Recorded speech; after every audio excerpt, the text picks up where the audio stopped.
एक दिन जंगल में एक शेर सो रहा था। अचानक एक छोटा सा चूहा खेलते खेलते शेर के जिस्म पर चढ़ गया।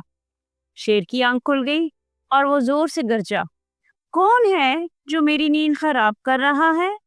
शेर ने अपने बड़े पंजे से चूहे को पकड़ लिया। चूहा डर के मारे कांपने लगा और बोला, मुझे माफ कर दो बादशाह सलामत, मेरा मकसद आपको तंग करने का नहीं था। अगर आप मुझे छोड़ देंगे तो एक दिन मैं भी आपकी मदद करूंगा।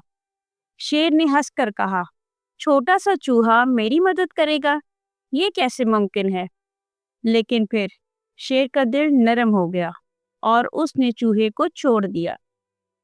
कुछ दिन बाद शिकारियों ने जंगल में जाल बिछाया और शेर इसमें फंस गया। शेर जोर जोर से धाड़ने लगा, मगर जाल से आजाद ना हो सका। शेर की आवाज सुनकर वही चूहा वहां आया। उसने अपने तेज दांतों से रस्सी को काटना शुरू किया। थोड़ी देर में शेर आजाद हो गया।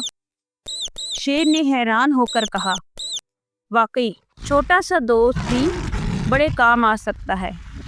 इस कहानी से हमें सबक मिलता है, कभी किसी को छोटा मत समझो, हर एक की अपनी अहमियत होती है। मजीद अच्छी अच्छी वीडियोस देखने के लिए हमारे चैनल को लाइक और सब्सक्राइब करें।